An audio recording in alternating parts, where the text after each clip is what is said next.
Hi hello. ఈరోజు ఒక మంచి టాపిక్తో మీ ముందుకు వచ్చాను. ఆ టాపిక్ ఏంటంటే హార్ట్ అటాక్, గుండెపోటు. ఈ గుండెపోటు అనేది ఎవరికి వస్తుంది, ఎందుకు వస్తుంది అనే విషయాన్ని ఈరోజు మీతో మాట్లాడాలి, చర్చించాలనుకున్నాను. ముఖ్యంగా గుండెపోటు వచ్చి చాలామంది హఠాత్తుగా ఇంట్లో నుంచి బయటికి తీసుకొచ్చే లోపే, హాస్పిటల్కి తీసుకుపోయే లోపే మార్గంలో దారి మధ్యలోనే చాలామంది ప్రాణాలు నడిస్తున్నారు. కొంతమంది అదృష్టవంతులు హాస్పిటల్కి వెళ్ళి ట్రీట్మెంట్ తీసుకొని, సర్జరీలు చేసుకొని, స్టంట్ వేసుకొని ఆ తర్వాత వాళ్ళు క్యూర్ అయ్యి కొంతమంది జీవిస్తున్నారు, బ్రతుకుతూ ఉన్నారు. అయితే ముఖ్యంగా గమనించాల్సిన విషయం ఏమంటే, జిమ్ చేస్తున్న వాళ్ళు, ముఖ్యంగా మీరు చాలామంది గమనించి ఉంటారు, జిమ్ చేస్తున్న వాళ్ళు మంచి మంచి కండలు తిరిగిన వీరులు, బాడీ బిల్డర్సు, కప్పులు కొట్టిన వాళ్ళు కూడా హార్ట్ అటాక్ వచ్చి చనిపోతున్నారు. మళ్ళీ ఇదేం ఆశ్చర్యము, మజిల్స్ మంచి మంచి మజిల్స్ ఉండి, నరాలు ఇంత బయటకు వచ్చేసి, బాడీ ఇంత బాగుండి, అంత ఆరోగ్యంగా ఉన్న వాళ్ళు హార్ట్ అటాక్ వచ్చి చనిపోతున్నారు. కారణం ఏమంటే, జిమ్ చేసిన వాళ్ళకు హార్ట్ అటాకు ఏమి రాకూడదు కదా, ఇంత కండలు తిరిగినాయి, ఇంత ఆరోగ్యంగా ఉన్నారు కదా అని మీరు అడగొచ్చు. అయితే ఇక్కడ మనిషికి ప్రధానమైన శత్రువులు కొన్ని ఉన్నాయి. మనిషికి ప్రధానమైన శత్రువులు కొన్ని ఉన్నాయి. తెల్లనివి 3 ఉన్నాయి. అవేంటంటే, మొట్టమొదటిది రైస్, వైట్ రైస్. ఇంకొక శత్రువు ఏదంటే వైట్ షుగర్. ఇంకొక శత్రువు ఏదంటే సాల్ట్. ఈ మనిషిని, ఈ రైసు, సాల్టు, షుగరు మనిషిని సర్వనాశనం చేస్తాయి. లెక్క లేకుండా ఇష్టం వచ్చినట్లు స్వీట్స్ తినడము, సాల్ట్ తినడము, అన్నాలు ప్లేట్లు అన్నం తింటేనే మాకు కడుపు నిండుతుందండి, మాకు అన్నం తింటేనే తిన్నట్టు ఉంటుందండి, కనీసం ఇంతన్నా తిన్నానండి అనేసి ఇప్పుడు చాలామంది ఉన్నారు. అసలు ఇవి ప్రధానమైన శత్రువులు. అంతేకాకుండా ఈ నరాలలో, రక్తనాళాలలో కొవ్వు పేరకపోవడం వల్ల ఈ హార్ట్ అటాక్ వచ్చి చనిపోతూ ఉన్నారు.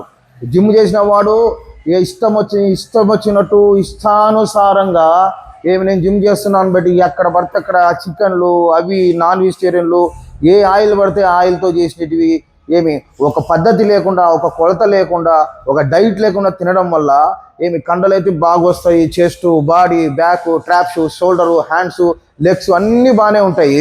గుండె నరాల్లో మూసుకుపోవడం వల్ల హార్ట్ అటాక్ వచ్చి చనిపోతూ ఉన్నారు. కాబట్టి గమనించాల్సిన విషయం ఏమంటే, ప్రతి ఒక్కరు, జిమ్ చేసే వాళ్ళే కాదు, సాధారణమైన వ్యక్తులు కూడా ప్రతి ఒక్కరూ ఆహార నియమాలను ఖచ్చితంగా పాటించాలి. 100కి 100 ఆహార నియమాలు పాటించాలి. మనిషి షుగర్కు, ఈ స్వీట్స్కి ఎంత దూరంగా ఉంటాడో, ఎంత కంట్రోల్గా ఉంటాడో అంత ఆరోగ్యంగా ఉంటాడు. ఈ అన్నము ప్లేట్లు తినడం మానేసి కొంచెము అన్నము తినే డైట్ని మార్చుకోగలిగితే మనిషి ఆరోగ్యంగా ఉంటాడు. తర్వాత ఈ సాల్ట్ వల్ల కూడా మనిషికి ముప్పు వస్తుంది. ముప్పు అనే ఒక సామెత ఉంది.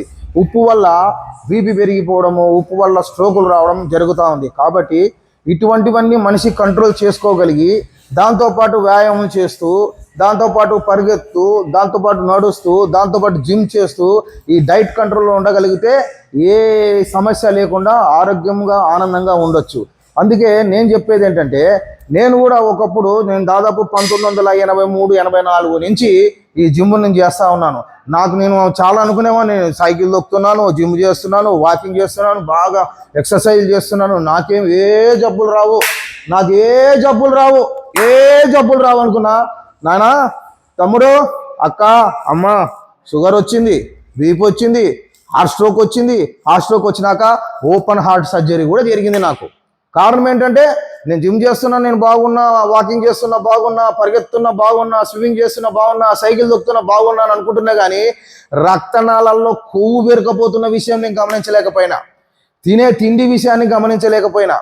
కాకపోతే ఆ దేవుని ఆశీస్సుల వల్ల నేనైతే ఇంట్లో నుంచి బయటకు వచ్చినప్పుడు హాస్పిటల్ పోగలిగినాను, ట్రీట్మెంట్ తీసుకోగలిగినాను. ఇప్పుడైతే కొంచెం ఆరోగ్యంగా ఉండి మళ్ళీ జిమ్ చేసుకోగలుగుతున్నాను.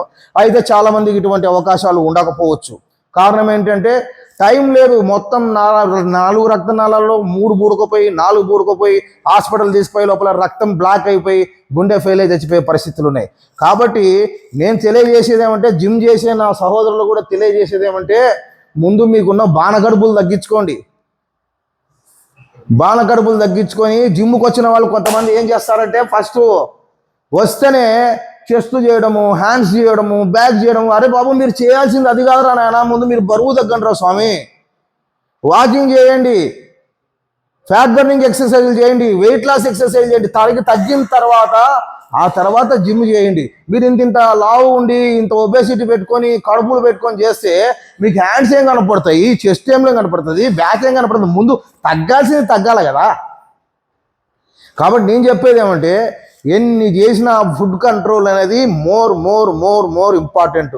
ఖచ్చితంగా ఈ అన్నానికి, ఈ స్వీట్స్కి, ఈ నెయ్యికి, ఈ ఉప్పుకు, కొన్ని మనిషికి ఇబ్బందికరమైన పదార్థాలు ఏవైతే ఉన్నాయో, ఆహార పదార్థాలు, వాటిని మనం ఖచ్చితంగా నోటిని మూసుకొని, నోటిని కంట్రోల్ పెట్టుకొని, తిండిని కంట్రోల్ పెట్టుకొని మనం ఉండగలిగితే ఆరోగ్యంగా ఉండగలుగుతాము.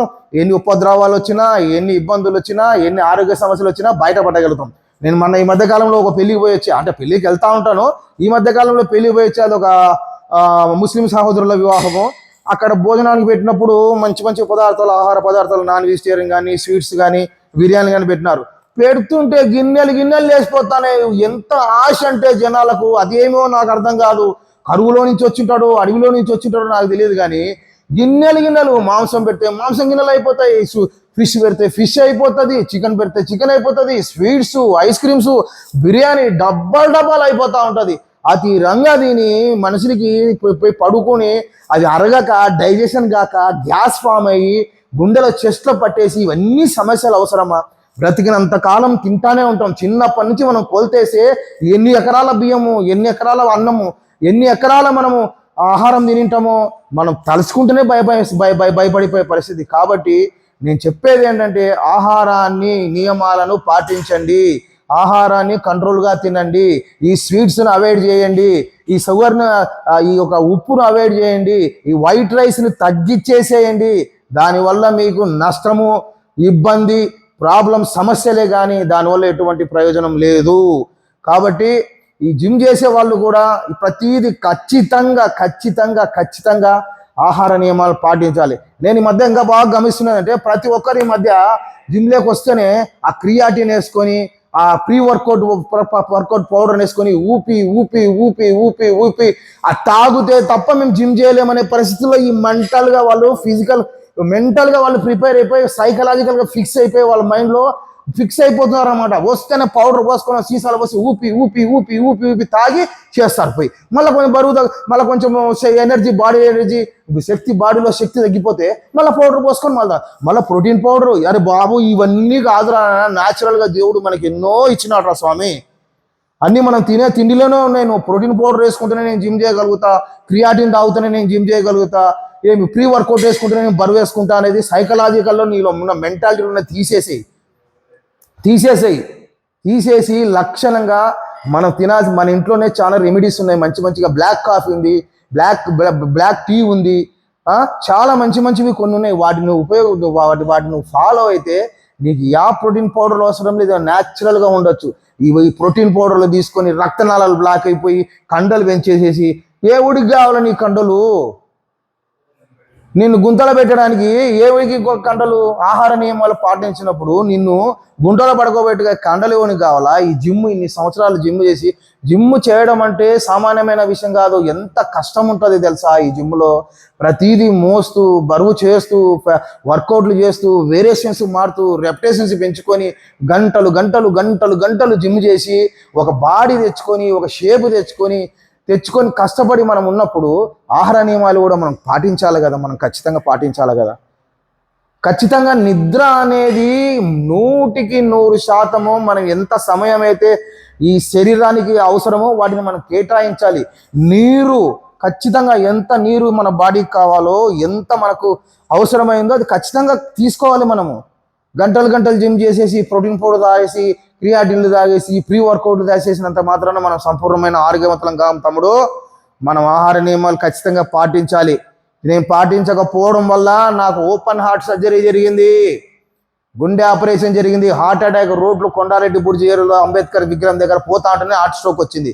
ఆ రోజు చచ్చిపోయినా, నా పని అయిపోయింది. ఇంకా నాకు బ్రతుకు లేదు రాబోయ్. ఇంకా నేను ఏమైపోయినానో, ఇంకా అయిపోయింది. లాస్ట్ క్షణాలు నేను ఫ్యామిలీకి కూడా దూరంగా ఉన్నా అని చెప్పి డ్రైవింగ్ చేస్తున్న కారు కప్పకన పెట్టి రోడ్ మీద నడుచుకుంటూ పోయి ఏ డాక్టర్ దగ్గర పోవాలని ఆలోచించుకుంటూ పరిగెత్తినాను నేను. అయితే దేవుని దయ వలన, దేవుని కృప వలన నేను ఏదో హాస్పిటల్ చేయగలిగినాను, గుండె ఆపరేషన్ జరిగింది, ఆరోగ్యం ఉండగలిగాను. ఈ మధ్యకాలంలో చాలా మంది మంచి మంచి బాడీ బిల్డర్లు, మంచి మంచి ఆరోగ్యంగా ఉన్న వాళ్ళు చనిపోతా ఉన్నారు. కాబట్టి మీ అందరికీ నేను చేతులెక్కి ముఖ్యదంటే జిమ్ చేసే వాళ్ళు కానీ సాధారణ ఫుడ్ కంట్రోల్ పెట్టుకోండి, ఫుడ్ ఆహార నియమాలు పాటించండి, ఆరోగ్యంగా ఉండండి, సంతోషంగా ఉండండి. ఇవి పాటించకుండా ఎంత వ్యాయామాలు చేసినా, ఎంత స్విమ్మింగ్లు చేసినా, ఎంత వాకింగ్లు చేసినా, ఎంత సైక్లింగ్లు చేసినా, ఎంత ఎంత కసరత్తు చేసి కండలు పెంచినా ఖచ్చితంగా గుంతలో పడుకుంటాం.